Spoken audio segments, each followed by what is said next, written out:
નમસ્કાર મિત્રો, જય શ્રી કૃષ્ણ. હું છું બીએમ રૂજાસરા અને ફરી એકવાર સ્વાગત છે તમારું આપણા એક નવા વિડીયોમાં.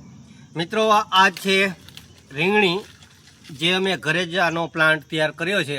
તો સરસ મજાની રીંગણી અત્યારે ઉગી ગઈ છે અને અમે અત્યારે રીપ્લાન્ટ કરવાનો છે. રીપ્લાન્ટ કરવા માટે અમે અહીંયા જોઈ લો એક સરસ મજાનો બેડ બનાવ્યો છે અને માટી નાખી દીધી છે. ત્યાર પછી આમાં આ રીતના ખાડા કરવાના છે.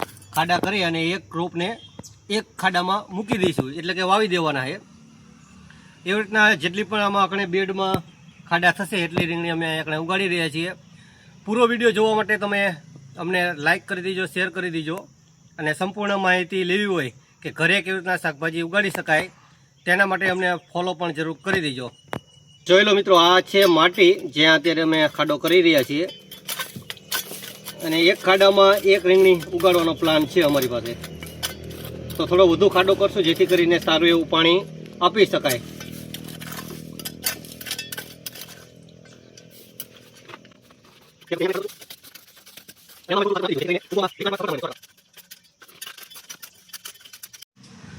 તો મિત્રો, આ બે લાઈનમાં અમે ખાડા કરી નાખ્યા છે. જે આખી બેડ બનાવ્યો હતો માટીનો, તેમાં અત્યારે ખાડા કરી નાખ્યા છે અને ત્યાર પછી અત્યારે અમે રીંગણીનો રીપ્લાન્ટ કરી રહ્યા છીએ અને રીંગણી સારી એવી ઉગી જાય.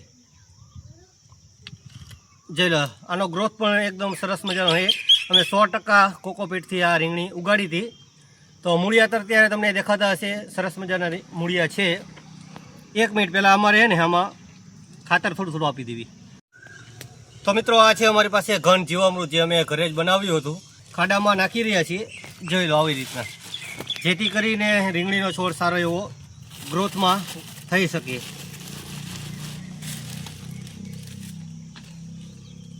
જેટલા પણ ખાડા છે ને એ બધામાં અમે થોડું થોડું અત્યારે આપી રહ્યા છીએ.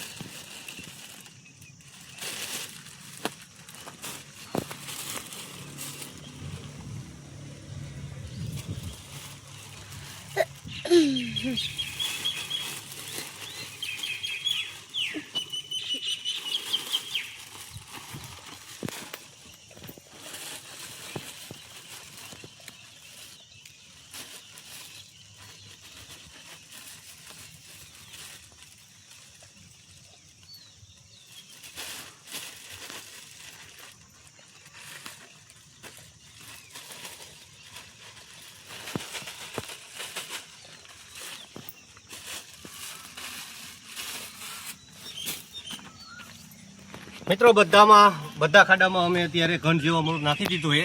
હવે અમે રીંગણીનો રીપ્લાન્ટ કરી રહ્યા છીએ. જોઈ લો, આના મૂળિયા રહ્યા એ બરાબર આમાં ઘન જીવામૃતમાં રહી શકે માટીની જગ્યાએ. તો એવો અમે અત્યારે ઉપાય કરી રહ્યા છીએ.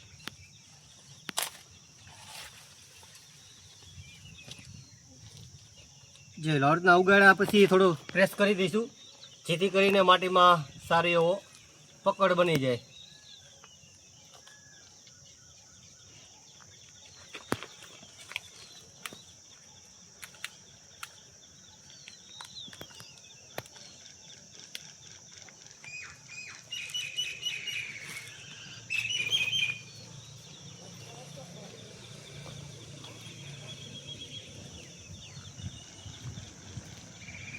જોઈ લો, સરસ મજાના બંને હારમાં અમે આ રીતના ધીરે ધીરે વાવી દઈશું બધી જ.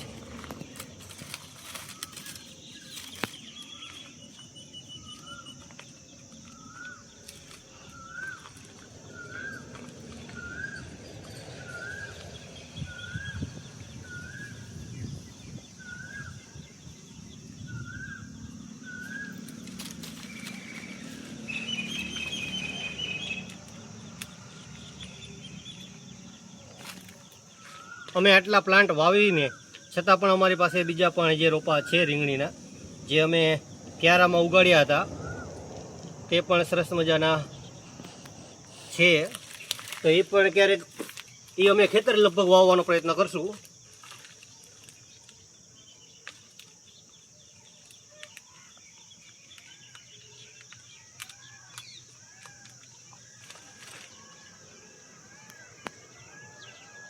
તમને અને અમારા આવા વિડીયો પસંદ આવતા હોય તો અમારા વિડીયોને લાઇક કરજો, શેર કરજો અને અમારી ચેનલ ઉપર તમે નવા હોય તો અમારી ચેનલને સબસ્ક્રાઈબ પણ તમારે જરૂર કરી દેવાની છે.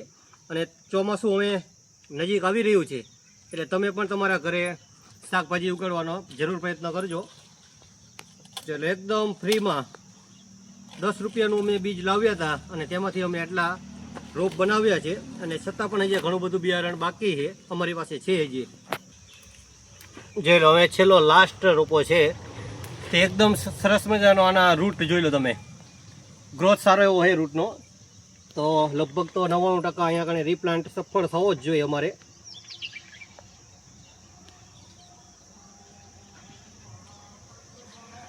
તો મિત્રો બધા ખાડામાં અમે અત્યારે રીંગણી વાવી દીધી છે અને હવે અમે આમાં પાણી આપી રહ્યા છીએ. તો મિત્રો અત્યારે આપણે બધા જ રીંગણીના રીપ્લાન્ટ કરી નાખ્યા છે અહીંયા કણે, અને છેલ્લે અમે પાણી આપવાનો ટાઈમ છે. તો અત્યારે પહેલી વાર આપણે પાણી આપી રહ્યા છીએ, એટલે સારી એવી માટી લીલી થઈ જાય એટલું પાણી આપણે આપશું. તો ઓછામાં ઓછા 2 ગ્લાસ તો જરૂર પડશે જ. વધુ પણ આપી શકો છો જો ખુલ્લામાં તમે વાવો તો. અને કુંડુને કે ડબ્બો કે કોઈ પણ પેક વસ્તુમાં વાવો તો ઓછું આપો તો પણ ચાલે. જોઈ લો, આવી રીતના પાણી આપી દેવાનું છે. અને ત્યાર પછી જ્યારે પણ સક્સેસફુલી આ રીપ્લાન્ટ થઈ જશે, બીજી વખત નવા આગળ પાન નીકળશે, ત્યારે પણ અમે તમને અલગ વિડીયો બનાવી અને બતાવશું. તો તમને અત્યારે અમારો આ વિડીયો પસંદ આવ્યો તો વિડીયોને લાઇક કરજો, શેર કરજો, અને અમારી ચેનલ ઉપર નવા હોય તો અમારી આ ચેનલને સબસ્ક્રાઈબ પણ જરૂર કરી દેજો. મળીશું આપણે એક નવા વિડીયોમાં. ત્યાં સુધી તમે મને આપજો રજા. રાધે રાધે.